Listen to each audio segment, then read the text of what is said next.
Hello, thank you for joining me. We're here to talk about how we can navigate through the changing landscape of our hormones so we can really step into our power, so we can really embody in fullness who we are.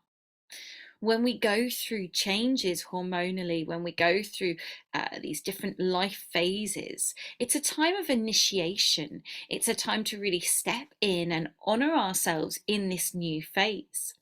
But a lot of the time, society puts pressure on us to think that we are less than, to think that what's going on is wrong. A lot of the time, when we come to these shifting times, it's a chance to reevaluate. It's a chance to relook at where we're at. It's a chance to step into the next phase of our lives. But in order to step into that phase, we have to examine where we're at, what's working and what's not. And this is where there's a lot of resistance from people, because quite often in our lives, we have things that are not working, but we don't want to face up to it. So this creates anger, this creates resentment, this creates struggle. Now, I'm not saying these issues don't come up anyway. I'm not saying that the hormonal fluxes aren't affecting our emotions and everything isn't going a bit haywire, because that can happen. But it's about embracing this change and saying, I'm stepping into a new phase and I really honor that. And I really honor myself in this journey, but I know that I need extra support. I know that I need extra care from lots of different areas. So what I'm going to do and what we're going to do now is put together a toolkit so that you feel held and supported as you go through this initiation. And ultimately, that's the key in life. For women, we've generally, as we come to this phase, held and supported people for a lot of our lives. You know, women are natural caregivers. So we nourish and look after other people, often to the detriment of ourselves. So on this journey into this new phase, it's about putting yourself first. It's about looking at how can I honor and nourish my being so that I can be full, because then I can give from fullness instead of emptiness. And so often at this time in our lives, women are very depleted nutritionally, energetically, spiritually.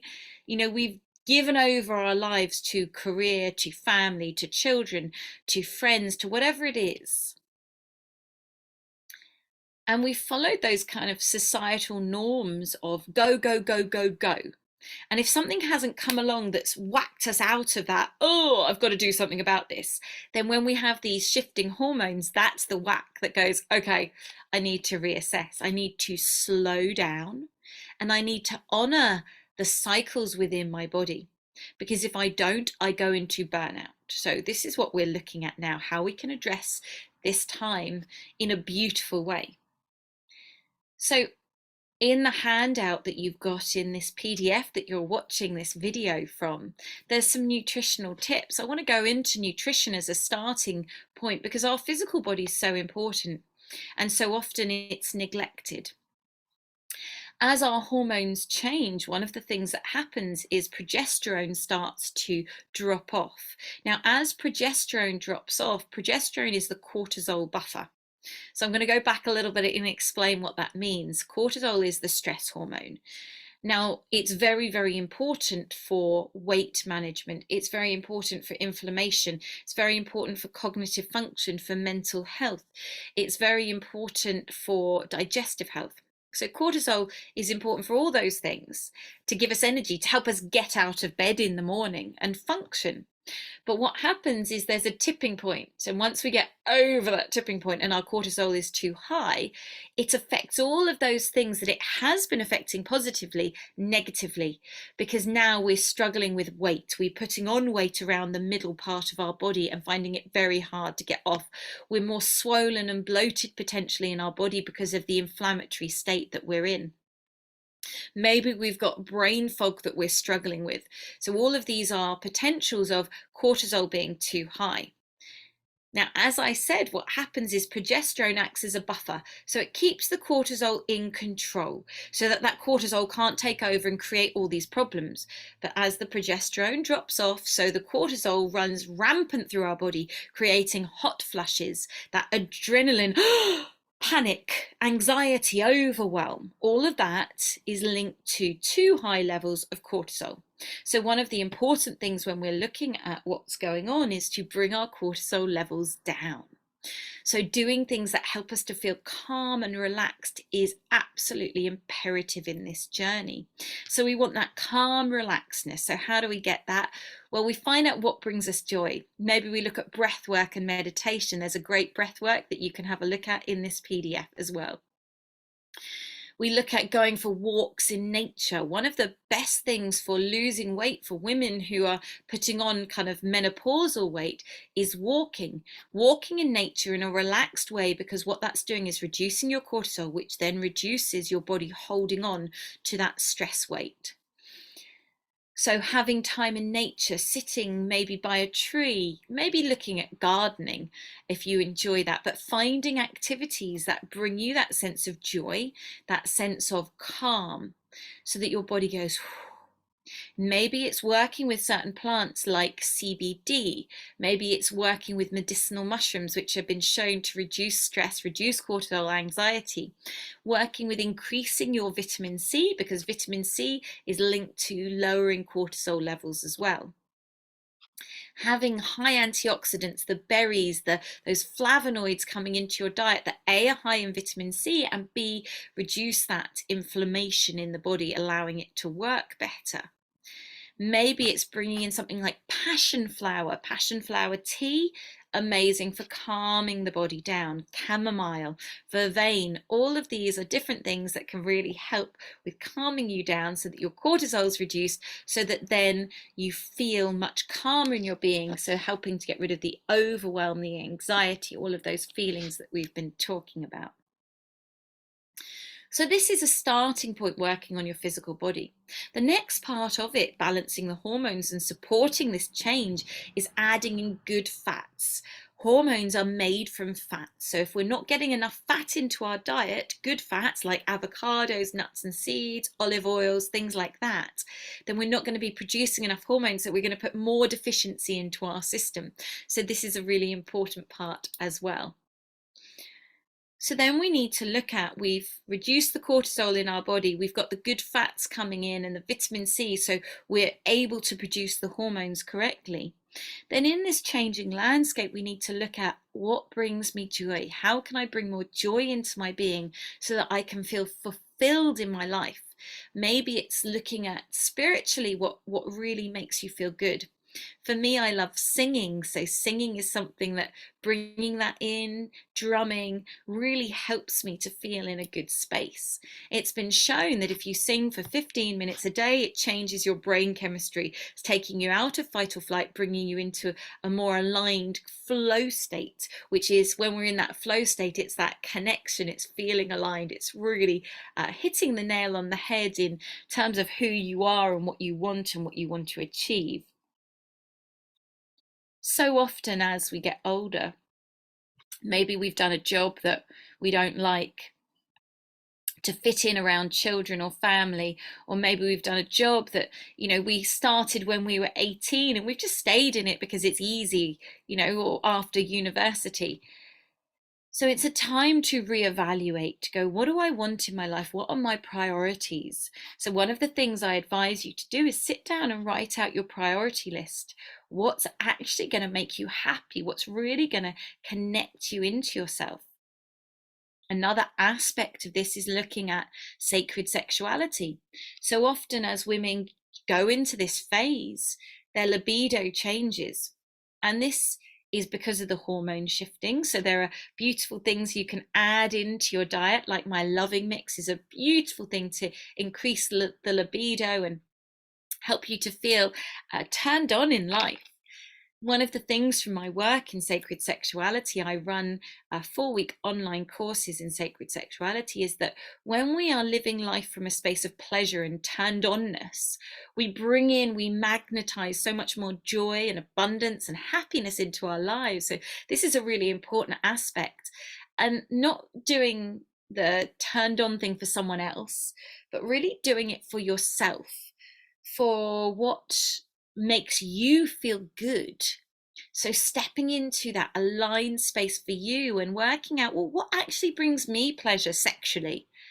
Not, as I said, for someone else, but for me. And it's not about the end result of the orgasm, but it's about that journey of connection.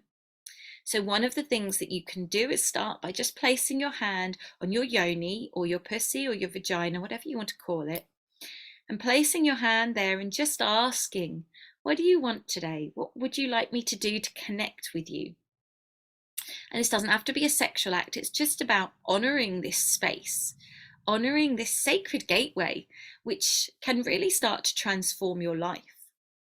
Another part of this is connecting into your body and asking your body daily as well. What do you need today, body? What one thing? I always say one thing because otherwise you're going to get a bit bombarded. If it's lots of things, then you might not do any of them. So it's narrowing it down to what one thing do you need for me to help you today so you feel held and supported. Because ultimately, as we're going through this transition, your body's needs are changing. And if you can start to get in tune with what those changing needs are, then you can really start to flourish so much more. This is a very, very powerful thing to step into, to align into this deepening of what you need to feel fulfilled. Because when you feel fulfilled, you are full, you are filled up, you're not lacking. And so often our issues come from feeling a sense of lack of support, lack of abundance, lack of love, lack of nourishment. So this is a really important aspect to look at. You know, when we feel fulfilled on a spiritual level, we very often feel fulfilled on a physical level.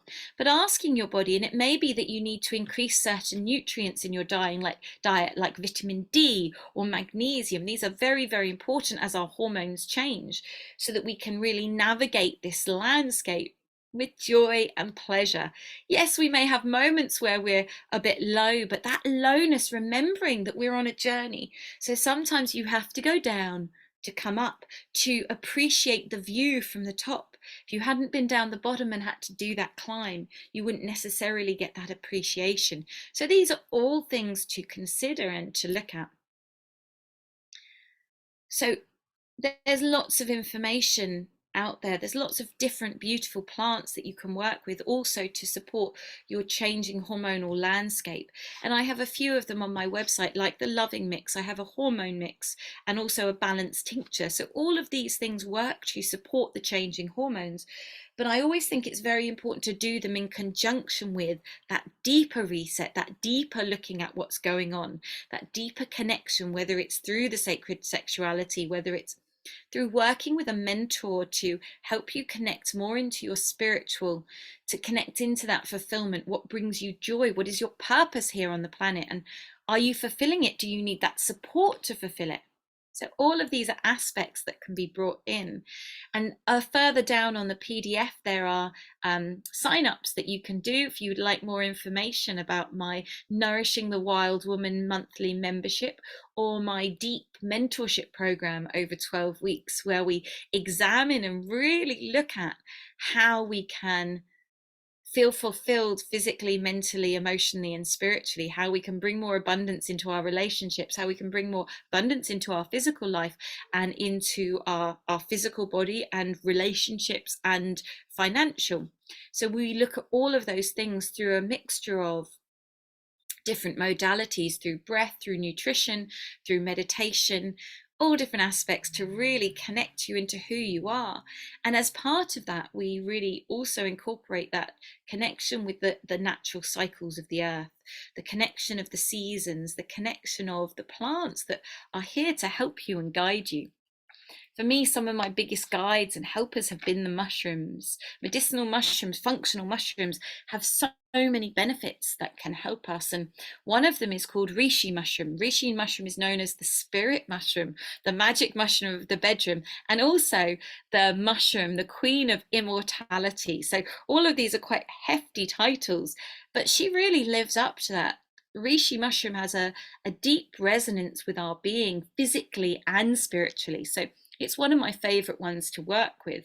And as I said, I have it in my mushroom tincture, which is a very, very beautiful, potent tincture that helps with these hormonal shifts and also helps other people as well. I give it to my children to support them So my husband takes it, so it's a very useful guide for everyone, but it helps with that brain fog feeling. The mushrooms are incredible on so many different ways. So I hope this has given you a little bit of a deeper understanding as how you can navigate these changing landscapes. And if you'd like to know more and work with me more, then please do sign up below to receive more information about the work that I do. And lots of love to you all, and remember, honor this journey. It's a beautiful journey. Sometimes it can be challenging, but it's beautiful. And where we can get to is such an amazing, deeper place of connection to ourselves and connection to who we are. So lots of love.